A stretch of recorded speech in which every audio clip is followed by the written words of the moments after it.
हमारी संस्कृति, हमारे संस्कार सदा रहें हमारे साथ। सब्सक्राइब करें तिलक। घटोत्कच महाबलिशाली है, वो भी मेरे प्रिय अनुज भीम की भांति। और सबसे बड़ी बात तो यह है बड़े भैया कि वो राक्षस कुल का होने के कारण मायावी भी है।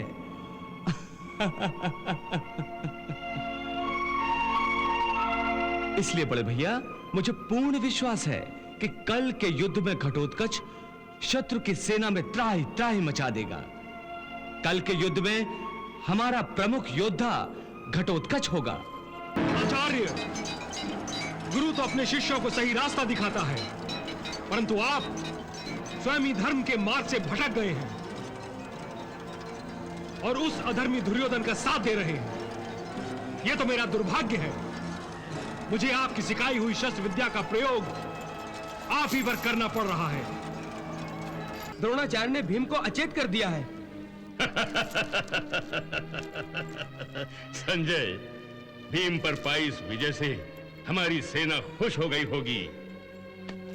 हाँ महाराज, कौरवों की सेना इस विजय के कारण खुशी से नारे लगा रही है, शंखनाद कर रही है। अब तो द्रोणाचार्य और अन्य कौरव वीरों ने पांडव सेना को नष्ट करना शुरू कर दिया होगा।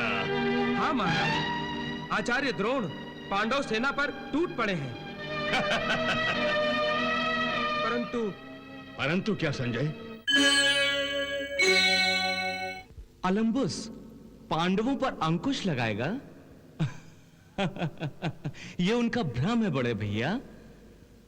जो धर्म पर होते हैं और धर्म के लिए लड़ते हैं, उन पर तो मृत्यु भी अंकुश नहीं लगा सकती, क्योंकि वो अपनी जान हथेली पर रखकर युद्ध करते हैं। परंतु वासुदेव, जब हम लोग मायावी युद्ध नहीं कर रहे हैं, फिर वो लोग क्यों कर रहे हैं? ये तो छल है। और छल ही अधर्मियों का सबसे बड़ा शत्रु है। यह तो बड़ा अच्छा संकेत है कि कौरव अपनी ओर से मायावी युद्ध करने जा रहे हैं। इस प्रकार वो अनायास ही यह स्वीकार कर रहे हैं कि पांडवों से दुगनी शक्ति होने के बावजूद वो हमसे युद्ध हारने लगे हैं। हारेंगे क्यों नहीं केशव? अर्जुन के बाणों ने और मेरी गदा ने उनके छक्के छुड़ा दिए हैं। और कल मैं उस मायावी अलम्बुस को भी छठी का दूध याद दिला दूंगा। राक्षस है तो क्या हुआ, भीम की गदा के आगे उसकी सारी माया धरी की धरी रह जाएगी। नहीं बड़े भैया, नहीं, आपको कष्ट उठाने की कोई आवश्यकता नहीं। आप अपने बाहुबल को शेष कौरवों के लिए सुरक्षित रखिए। फिर उस मायावी राक्षस का सामना कौन करेगा? आपका पुत्र बड़े भैया, घटोत्कच। वाह वासुदेव वाह, तुमने अपनी बुद्धि के तुनीर से क्या चुनकर तीर निकाला है। निसंदेह घटोत्कच महाबलिशाली है, वो भी मेरे प्रिय अनुज भीम की भांति। और सबसे बड़ी बात तो यह है बड़े भैया कि वो राक्षस कुल का होने के कारण मायावी भी है।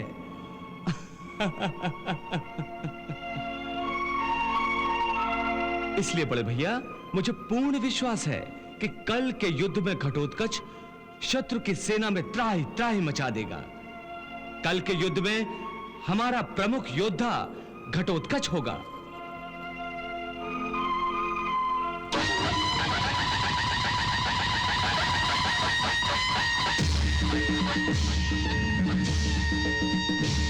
आक्रमण!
अपने शिष्यों को सही रास्ता दिखाता है, परंतु आप स्वयं ही धर्म के मार्ग से भटक गए हैं और उस अधर्मी दुर्योधन का साथ दे रहे हैं। यह तो मेरा दुर्भाग्य है। मुझे आपकी सिखाई हुई शस्त्र विद्या का प्रयोग आप ही पर करना पड़ रहा है।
द्रोणाचार्य ने भीम को अचेत कर दिया है।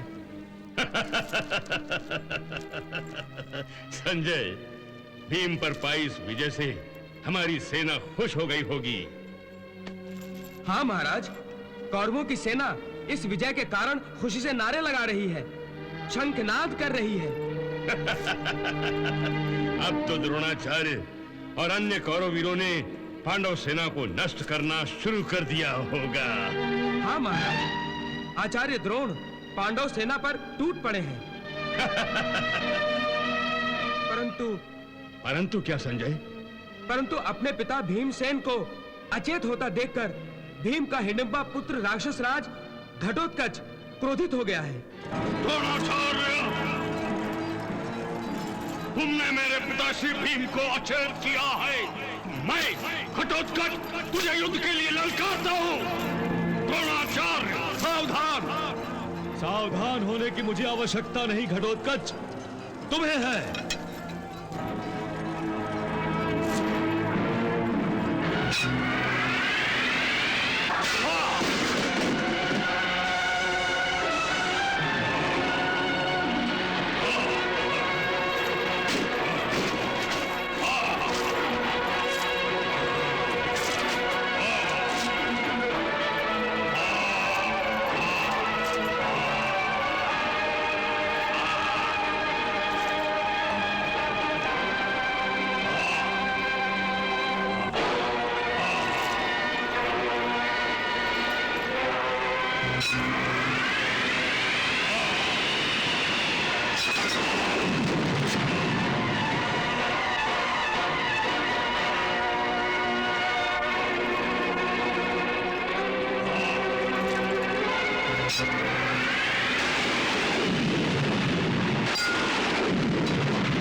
अलम्बोस, प्रकट हो जाओ, प्रकट हो जाओ, प्रकट हो जाओ। प्रणाम युवराज। हे अलम्बोस, ये भीम पुत्र घटोत्कच अपनी महाशक्ति से मेरी सेना को त्रस्त कर रहा है। जाओ, तुम इससे युद्ध करो। घटोत्कच मेरा पुराना शत्रु है। आज्ञा दीजिए युवराज कि मैं उसकी जीवन लीला को समाप्त कर दूं। विजयी भव।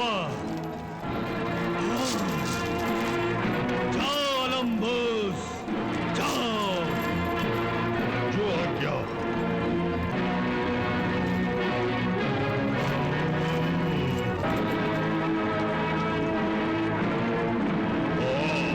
अलम्बोस, हाँ, मैं तेरी मृत्यु हूं।